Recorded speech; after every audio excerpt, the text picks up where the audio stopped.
let's talk. So, oh my gosh, my iPad had notes on it and it's just died. You know what? It's all good. I don't have my notes anymore, so it's just going to be completely freestyled. And yeah, so in my last video I talked about body image and confidence, and I was having a conversation with my husband, and he quite rightly pointed out that a topic that connects to body image and confidence and whatnot is food and your relationship with food. And he knows, of all people in my life, that my relationship with food over the last few years has been really bumpy and quite volatile, and it's not been consistent until recently. I'll say over the last couple of years, last 2 years, I can happily say I've got a healthy relationship with food, and there's no like punishment and reward system associated with it anymore. I don't lose sleep over it anymore because, believe it or not, it used to keep me up at night. I thought it would be useful to actually share this experience and let you guys know how I got over it, because I think, especially in this day and age, we're the calorie counting generation, we're the macro tracking generation. I know it's been around for ages, but especially now with all these apps like MyFitnessPal, you know, you can really hone in on what you're eating and what's in it. And to an extent, it's a good thing. But when it becomes obsessive and it starts to affect you mentally, which it did for me, it's not great. And you need to really take a step back and realize that, you know, there's more to life than just what you're putting into your body. So let's take it all the way back about 7 years. I want to say 7 years ago. Get comfy, get cozy, get yourself a drink.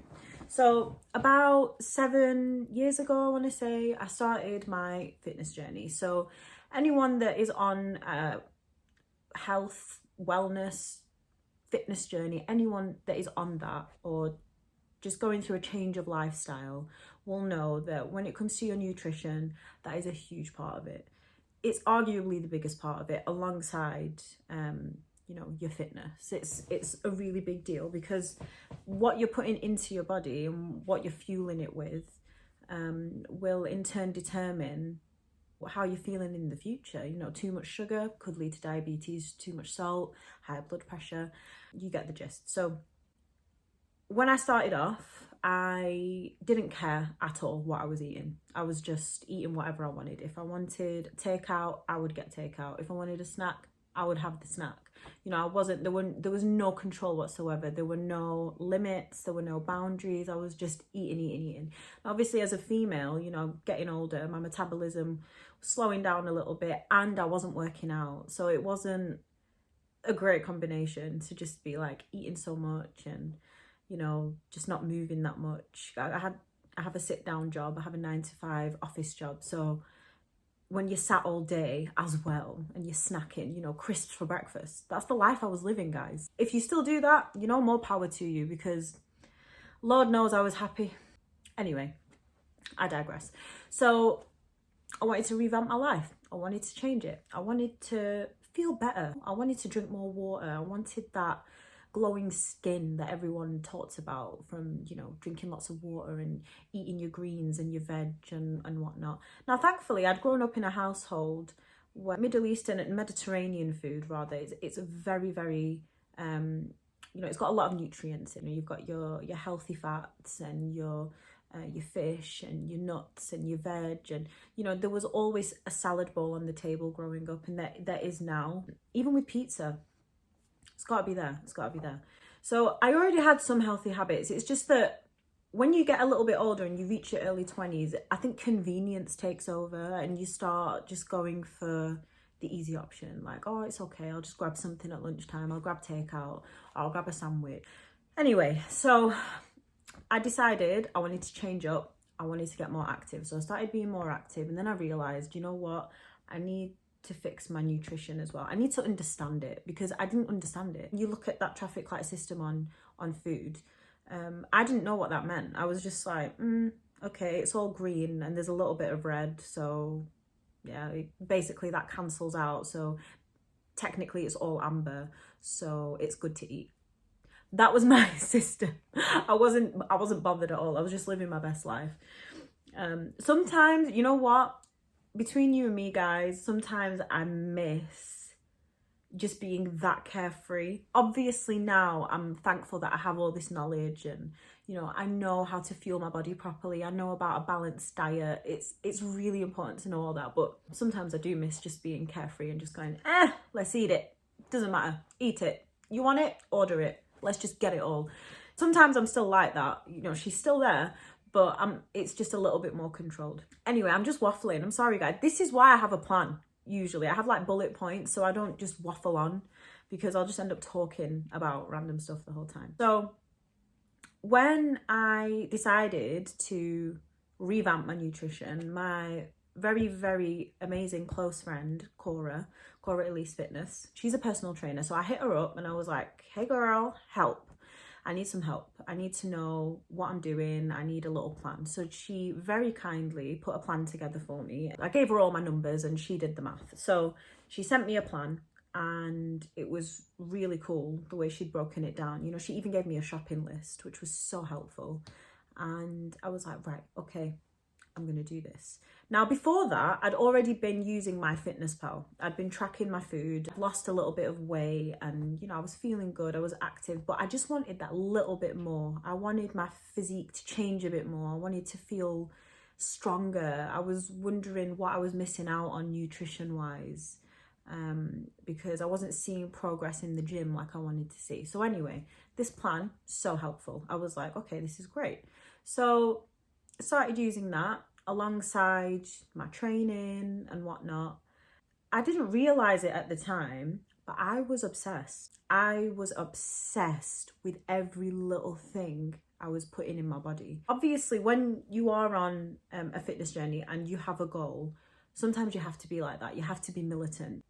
For me, it was, I didn't realize it at the time. I was just so consumed by it. I was missing out on social gatherings because I was like, no, I can't track my calories if I go to this place, because, you know, I can't see online that they've put what the macros are in this meal and that meal. I'm not going. I'm just going to make an excuse. I'll go next time. Or if I did go, I talked myself into it. I was like, oh, you're being stupid. Just go. If I did go, then, you know, I'd get the salad, or I'd end up going too far and then I'd hate myself when I went home. I'd just be like, I shouldn't have eaten that. Right, tomorrow we're just gonna go to the gym, and, you know, after that I'll have a protein shake. I would lose sleep over it. I would get into bed at night and I'd be like, oh, okay, so tomorrow this is the plan and this is what I'll eat, blah, blah, blah, blah. At the time, I thought it was just discipline. I thought that I had such control over my diet and my fitness and all of this, and I understood it so well that, you know, that just meant I was disciplined. I was super, super on it. To a degree, I really was really disciplined, and I still am now. I still go to the gym. I'm still conscious of what I'm putting in my body. I'm just not obsessed with it, and I don't lose sleep over it anymore. Fast forward a few years into this health and fitness journey, I'd lost a load of body fat. I was doing a lot of interval training. For those of you who don't know what that is, it's just really intense cardio. And I was getting into my weight training as well. At a certain point, I started to realize that no matter what my goal was when it came to my physique and when it came to my nutrition or whatever my goal was, I was never happy. I was simply obsessed with beating myself up. It became just this horrible barrage of abuse that I was subjecting myself to every single day, and it was exhausting. And I was like, I can't do this anymore. I genuinely can't do this anymore. So when I came to this realization, like, I can't deal with this anymore. It's not healthy to have this relationship with food. It's keeping me up at night. I'm overthinking it. I was using like a reward system when it came to food. Like, if I hadn't trained on a certain day, then I'd deprive myself of certain foods. I completely cut certain food groups out. I find that that is a big, big no-no, and I'll get into that in a second. But yeah, so a couple of years ago, I was like, you know what? I feel like I'm getting all these compliments from people. You look great, you look, but inside I was done. And there was a lot of emotional stuff going on in my life anyway. And I just thought, oh, this is exhausting. I need to be happy. Like, I can't deal anymore. I need to just let go of this compulsive need to track what's going into my body and how many times I've worked out a week and just all of this stuff. It was too much control. I do think that when it comes to your fitness and your nutrition, it does give you an element of control, that if everything else in your life is chaotic, which it was at that time, it's something that you can just really zone in on and be like, I can control this, I can control that, which is an eating disorder.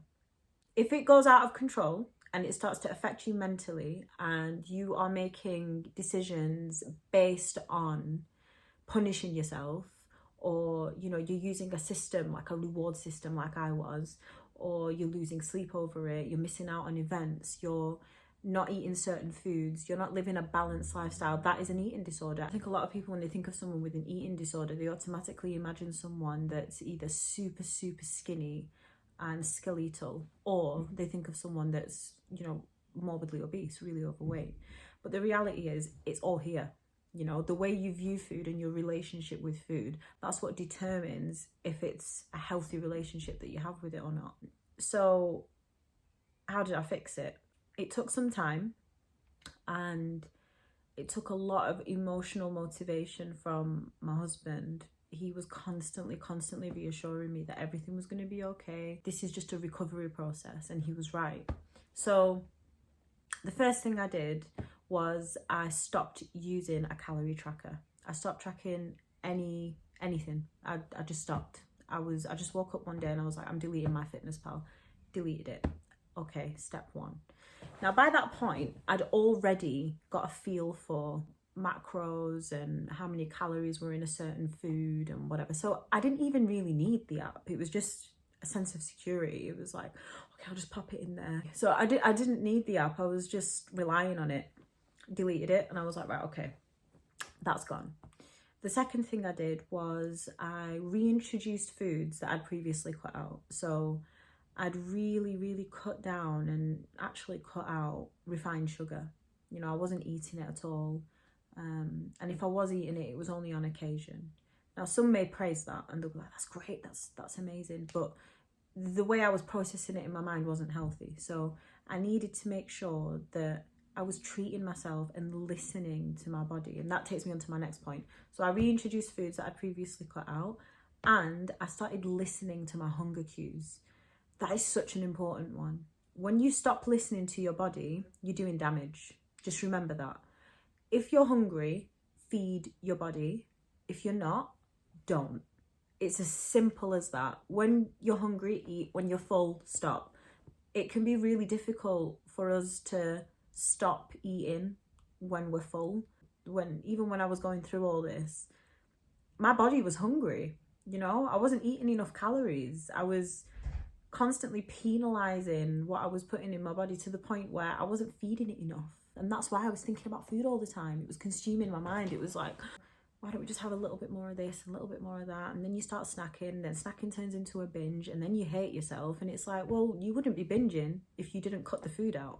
You wouldn't be binging if you listened to your hunger cues and you just fed your body when it needed feeding. I think it's become so normal now, just in conversation, like, oh, I'm on a weight loss journey. Oh, okay, you know, how many calories are you eating? 1,000, 1,200 calories. It's like, whoa, that's really low. That's a serious diet. That's a child's diet, 1,200 calories. That's a child's diet. So understanding that is key. Anyway, so started listening to my body as well. Reintroduced certain foods, and I started practicing as well this thing called mindful eating. So when I'd eat a meal, I would simply enjoy the meal. Now, I know that sounds really simple. Like, what do you mean? Like, oh God, this cushion's giving me OCD. Yeah, so what do you mean you enjoy? Of course, like when you're eating, you're there, you're present, you're enjoying the meal. You're not.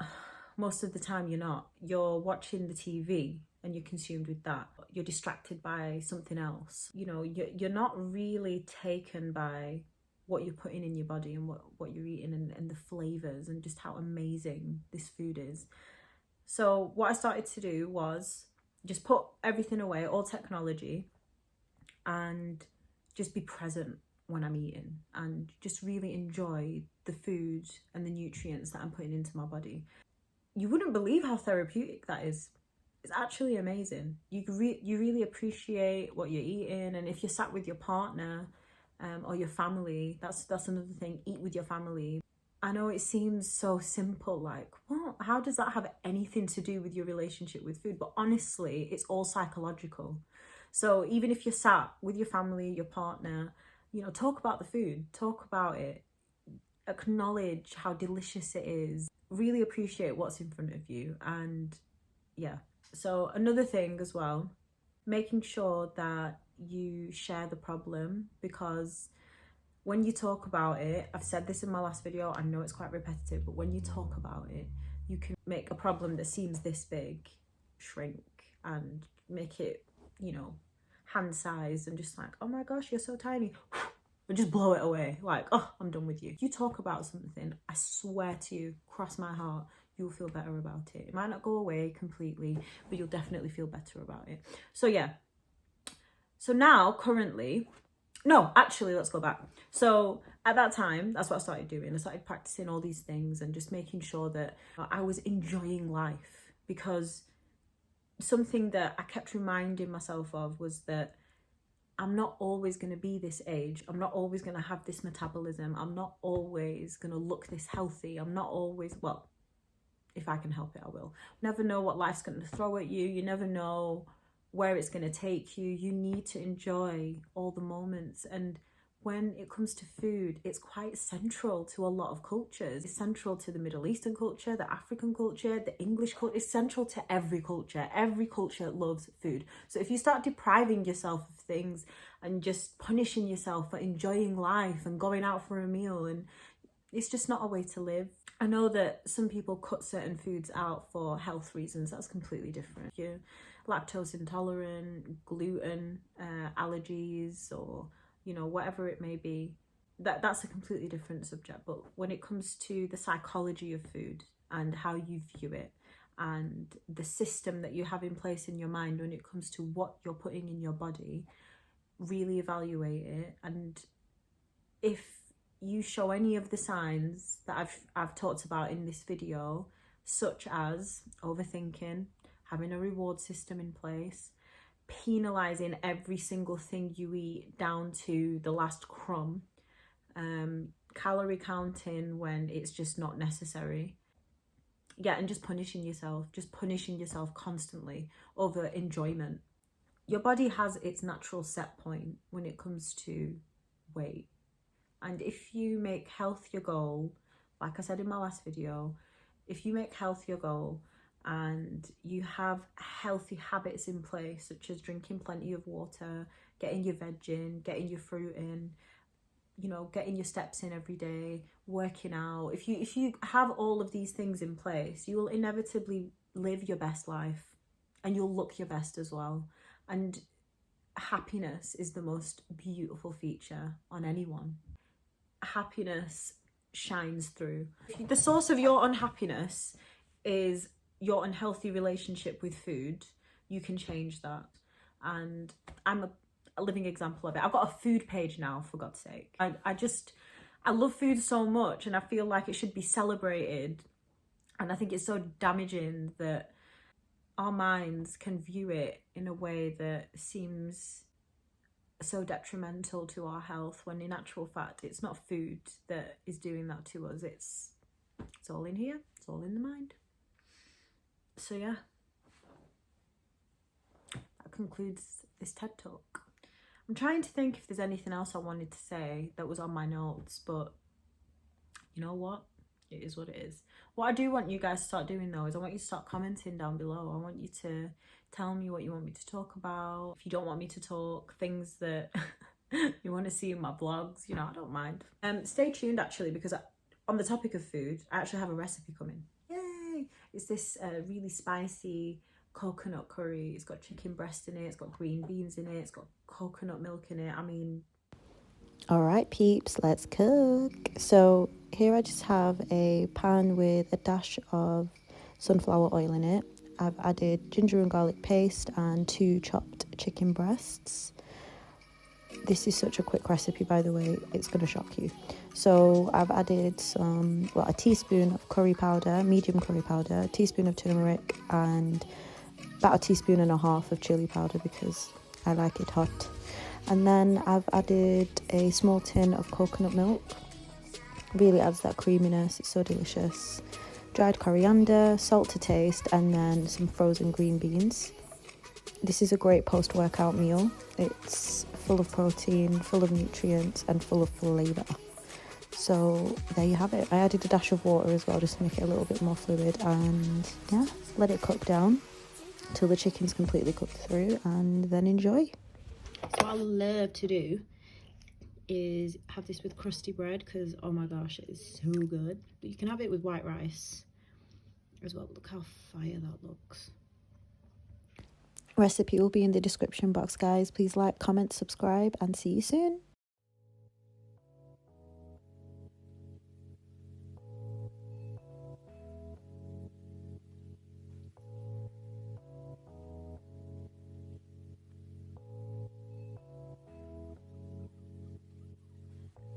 Over and out.